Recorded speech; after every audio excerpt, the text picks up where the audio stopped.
Hi guys! Quick live withdrawal lang po tayo dito sa isa kong account sa Spy Optex, no? So, ayan guys, mag-withdraw ko ng 100. Check natin kung paying pa po sila till now kasi pang 6 days na ngayon ni Spy Optex. Then, check natin kung paying pa. Hintayin na lang po natin. So, for processing na siya guys. Wait na lang natin na mag-success. So, yan na nga guys, in just minutes, pumasok na po yung ating withdraw. You have received 100 pesos of GCash from.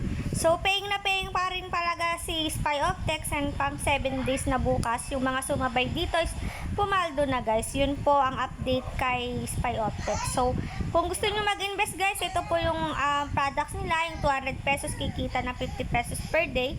400 pesos, 104 pesos.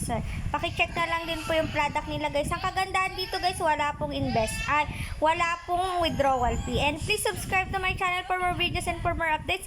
Ilalagay ko na lang po sa pinned comment section yung aking link. And again guys, sa website po kayo ng Firewala mag-deposit guys sa link niya sa Google. Kasi po, pag sa app kasi hindi siya nagdediretso sa GCash, no?